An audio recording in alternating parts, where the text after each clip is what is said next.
everyone, this is Just1 and welcome back once again at your favorite study channel, Study with Jess. Of course guys, after a long time I'm back here today for you and I'm really very sorry that I was not coming daily, but today I have come for you only, right? Actually guys, क्या हो रहा है कि lockdown का season चल रहा है, मतलब सीजन चल रहा कह रहा हूँ, लॉकडाउन का टाइम चल रहा है, तो हम में से कई लोग क्या हो रहे होंगे, बोर हो रहे होंगे घर पे, एग्जैक्टली बोर हो रहे होंगे। मैं भी बोर हो रहा था, तो मैंने ये सोचा कि क्यों ना हम अपने नॉलेज को इंक्रीज़ कर लें, कुछ इस लॉकडाउन का यूज़ कर लें घर पे बैठ के, राइट? हमारे पास टाइम ही टाइम है आज जिसका हम यूज़ कर सकते हैं। हम में से काफ़ी लोग सोचते हैं कि नीट निकालें, एम्स निकालें, राइट? बहुत सारे ऐसे एग्ज़ाम्स होते हैं जो बायोलॉजी से रिलेटेड होते हैं, तो मैंने सोचा कि आपके रूट को मजबूत कर दिया जाए, how to make it very strong, right? तो मैंने ये सोचा कि बायोलॉजी के रूट को मजबूत करने के लिए एक सीरीज स्टार्ट कर देते हैं, जो मैंने आज स्टार्ट कर दी है। जी हाँ, मेरे सीरीज़ का नाम है root of the biology, right? Root of the biology में आपको क्या सीखने को मिलेगा कि बेसिक अबाउट द बायोलॉजी, मतलब बेसिक क्या चीज़ है जिसको सीख के हम अपने इंटरेस्ट को जगा सकते हैं बायोलॉजी के क्षेत्र में और बहुत ही अच्छे से पढ़ सकते हैं। जी हाँ, तो मैंने आज स्टार्ट किया हुआ है, ये पहला जो लेक्चर होगा बहुत ही इंपॉर्टेंट होगा। चलिए स्टार्ट करते हैं इसे। जैसा कि जानते हो कि धरती पे जितने लोग हैं, जितने भी क्रिएचर हैं, कैसे हैं? इमॉर्टल है भाई, कोई भी अमर नहीं होता है, कोई भी ऐसा नहीं है जो ज़िंदगी भर, मतलब कि जब तक पृथ्वी रहेगी तब तक रहेगा, जब तक जहाँ में सुबह शाम है तब तक मेरे नाम। तो ये गलत है यार, जब तक जहाँ में सुबह शाम रहेगा आप नहीं रहोगे, लेकिन ये तो रहेगा लेकिन आप नहीं रहोगे, क्योंकि आप लोग के पास, हमारे पास क्या है, एक एग्जैक्ट लाइफ का स्पैन होता है।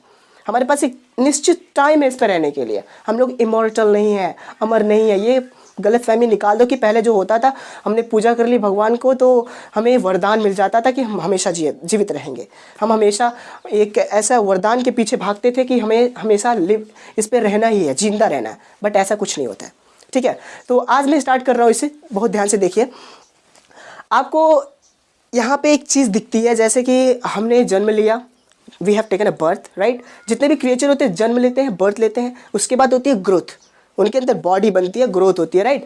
फिर उसके बाद क्या होता है, उसके बाद आती है मेच्योरिटी, फिर उसके बाद रिप्रोडक्टिव फेज देखा जाता है उसमें, फिर उसके बाद आती है डेथ।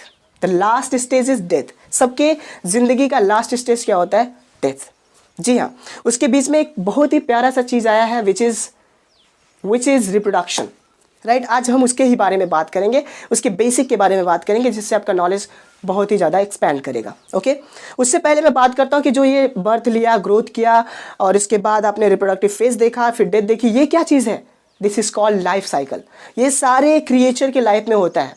पहले बर्थ होगा, फिर ग्रोथ होगी, फिर मैच्योरिटी आएगी, फिर रिप्रोडक्टिव फेज आएगा, फिर उसके बाद डेथ हो जाती है। यही होती है लाइफ साइकिल, ठीक है? लाइफ साइकिल में एक डेथ, आप देख सकते हो, डेथ और आपका जो बर्थ था, बर्थ और डेथ से जो टाइम होता है, उस टाइम पीरियड को कहते हैं हम लाइफ स्पैन, ठीक है? उसे क्या कहते हैं? Life span. लाइफ स्पैन को हिंदी में कहते हैं भैया जीवन अवधि, ठीक है? जीवन अवधि मतलब हमारी अवधि इतनी है, हमारी आयु इतनी है। वैसे चलिए कुछ आयु को देखा जाए, कुछ लोगों की, कुछ क्रिएचर्स की आयु को देखा जाए कि वो लोग कितना जीते हैं। अगर मैं बात करूँ एक कुत्ते की, जो सबसे वफादार होता है भाई, हम लोग सोते हैं घर में आराम से और वो बाहर जाके हमारे घर की रक्षा करता है। कुत्ता जीता है कितना? 15 to 16 ईयर्स। उसकी लाइफ स्पेन क्या है? 15 to 16 ईयर्स। उसने बर्थ लिया, फिर उसके बाद वो 15 to 16 ईयर्स जीता है, फिर उसके बाद वो गया।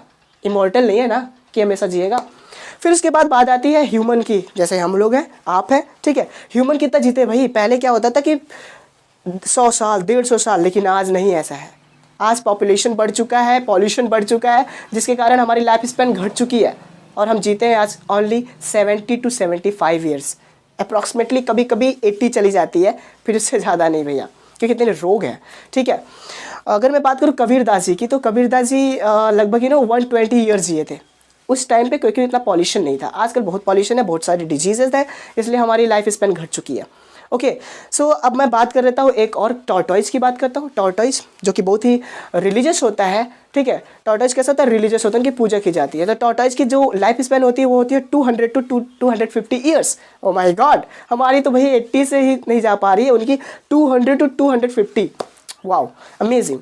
अब मैं बात कर लेता हूँ दूसरे की, एलिफेंट देख लो। एलिफेंट होती है ना, हमारे इधर उधर देखते होंगे कभी, बहुत बड़ी सी है ना? तो एलिफेंट की जो होती है लाइफ स्पैन होती है 75 ईयर्स। ओ माय गॉड, फिर भी हमारे ही करीब करीब में है। अब मैं हॉर्स की बात करता हूँ, कहते हैं घोड़े के जैसे दौड़ो। अब हॉर्स जो जीता है, कितना दौड़ता है भाई? दौड़ता तो बहुत है, लेकिन हमसे कम ही जीता है, 50 ईयर्स ओनली 50 ईयर्स। चलिए बात करते हैं कुछ थोड़े से वॉन्डरिंग के बारे में। जैसे अगर मैं बात करूँ बरगद की। Have you ever saw the banyan tree? बरगद का पेड़ देखा है? बरगद का पेड़ कितना जीता है भाई? 200 साल। 200 साल, ठीक है, 200 साल तक इसका लाइफ स्पैन होता है। वहीं मैं बात कर लूँ अगर राइस की, जो हम राइस का पैदावार करते हैं, किसान लोग करते हैं, तो राइस की जो खेती होती है उसकी जो लाइफ स्पैन होती है वो ओनली होती है 3 to 4 मंथ्स। 3 से 4 महीने में उसकी लाइफ स्पैन खत्म हो जाती है। हमें चावल देता है, हम घर में पका के खाते हैं। ओके, वहीं मैं बात कर लूँ अगर पीपल की, तो माय गॉड इट्स अमेजिंग। अगर आप इसे जानकर आश्चर्यचकित ही हो जाने वाले हैं, क्योंकि पीपल कितना जीता है? 2000 ईयर्स। ओ माय गॉड, 2000 वर्ष जीता है। तो ये होती है लाइफ स्पैन गाइज। इसी के बीच में जो आती थी हमारी मेच्योरिटी फेज, जिसमें मेच्योर होते हैं हम किसके लिए? रिप्रोडक्शन के लिए। अब रिप्रोडक्शन क्या होता है चलिए जानते हैं गाइज। यहाँ पे आप देख सकते हो कि ये जो क्रिएचर है वो क्रिएचर क्या कर रहा है? 2 पार्ट्स में डिवाइड हुआ, मतलब खुद के जैसे और भी क्रिएचर्स को जन्म दे दिया। यानी कि रिप्रोडक्शन क्या होता है? रिप्रोडक्शन ये प्रोसेस होती है जिसमें एक जीव अपने जैसे अनेक जीवों को जन्म देता है। जैसे अगर मैं आज यहाँ पे खड़ा हूँ because of my father, because of my mother, उन्होंने हमें जन्म दिया, राइट? तो हम उनके जैसे ही कुछ कुछ है, राइट? तो ये होती है रिप्रोडक्शन। ये सारे क्रिएचर का एक बहुत ही बड़ा कैरेक्टर होता है। अगर कोई क्रिएचर लिविंग है तो उसका कैरेक्टर सबसे बड़ा क्या होता है? रिप्रोडक्शन। वो रिप्रोडक्शन करता है, ठीक है। सो रिप्रोडक्शन के कई मेथड्स भी होते हैं, ठीक है। रिप्रोडक्शन के 2 मेथड्स होते हैं मेनली। अगर मैं बात करूँ तो asexual reproduction and sexual reproduction, अलैंगिक जनन, लैंगिक जनन, ठीक है। तो मैं इसको बात करूंगा अगले वीडियो में। Thank you so much.